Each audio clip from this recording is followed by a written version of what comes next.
আসসালামু আলাইকুম। আশা করি সবাই ভালো আছেন। আলহামদুলিল্লাহ। আজকে আমি তৈরি করব টমেটো সস।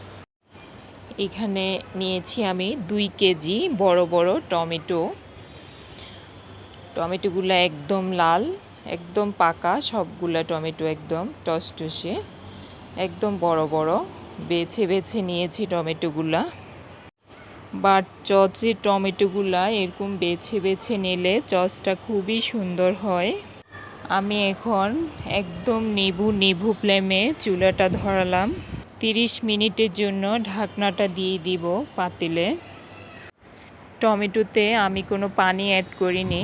টমেটোর থেকে যে পানিটা বের হবে ওই পানিতেই টমেটোগুলো সিদ্ধ হবে। এখন আমি 30 মিনিটের জন্য ঢাকনাটা দিয়ে দিচ্ছি।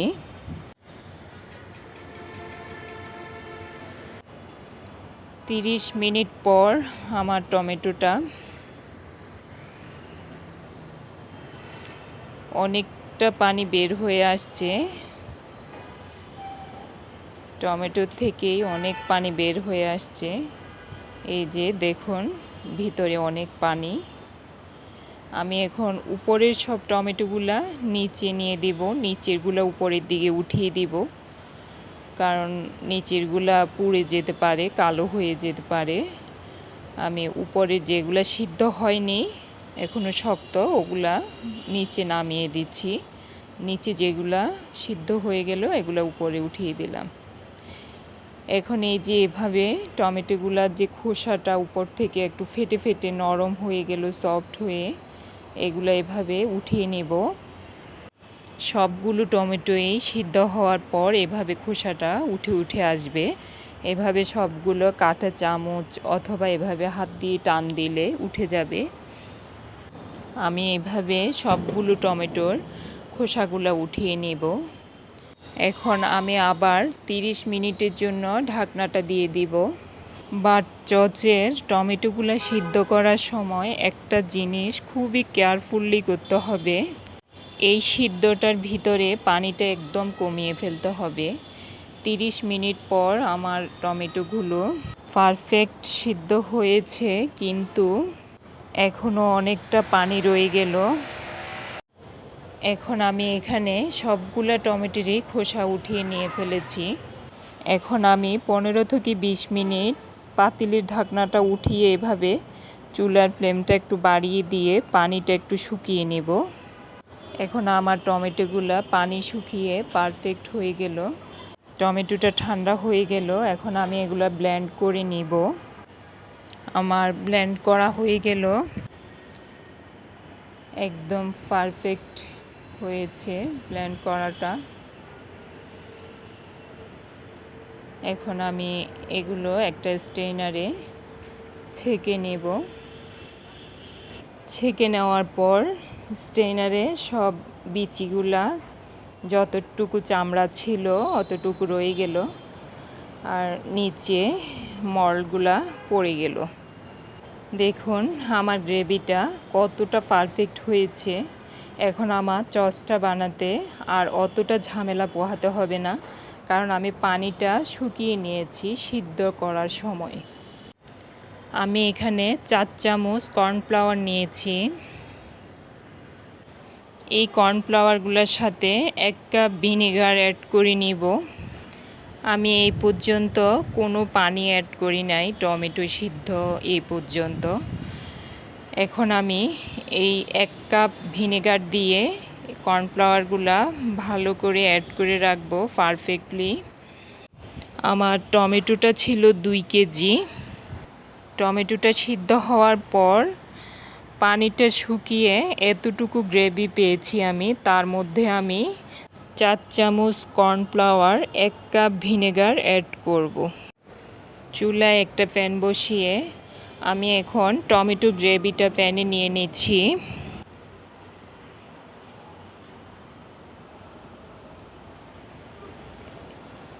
আমি সবগুলো গ্রেভি নিয়ে নিলাম।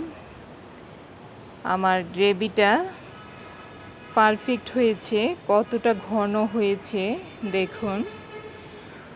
আমি চুলাটা কম আঁচে রেখে সব পানি শুকিয়ে নিয়েছি। এখন আমার আর অতটা ঝামেলা পোহাতে হবে না, অতটা সময়ও লাগবে না চচটা রেডি হতে। এখন আমি এখানে অ্যাড করব লবণ, 1.5 চামচ লবণ দিচ্ছি, সাদা লবণ। এখন আমি কাশ্মীরি মরিচের গুঁড়ো 1 চামচ দিয়েছি, আধা চামচ, মোট 1.5 চামচ মরিচের গুঁড়ি দিলাম। এখন দিয়ে দিচ্ছি আমি আধা কাপ চিনি।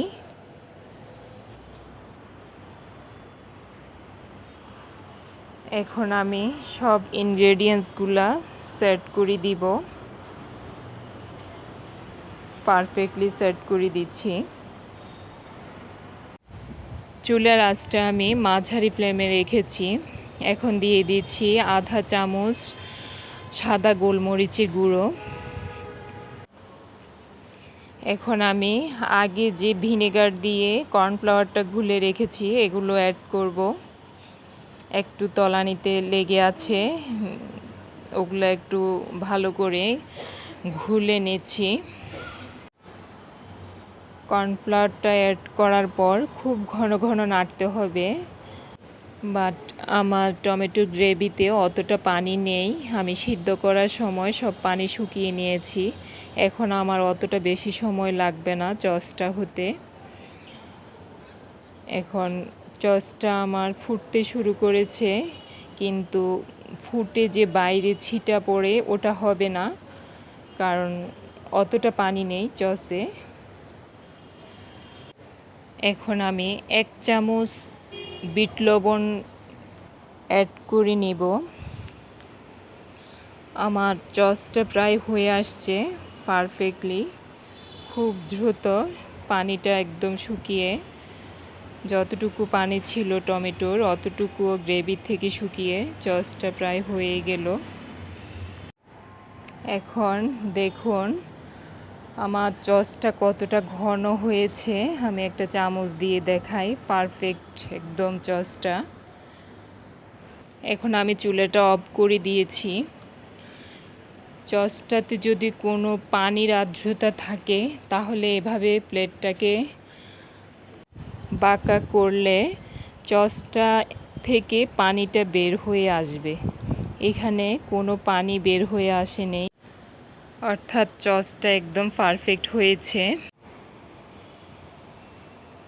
এখন আমি চচগুলোকে নর্মাল টেম্পারেচারে ঠান্ডা করে নেব।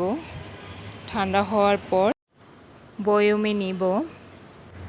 এভাবে 1 বছর পর্যন্ত নর্মাল ফ্রিজে রেখে সংরক্ষণ করা যাবে।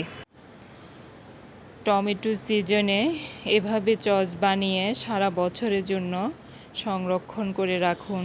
বাইরের অস্বাস্থ্যকর পরিবেশে খেয়ে স্বাস্থ্য নষ্ট না করে বাসায় তৈরি করুন, স্বাস্থ্য সচেতন হন। ভিডিওটি কেমন লাগলো কমেন্ট করে জানাবেন।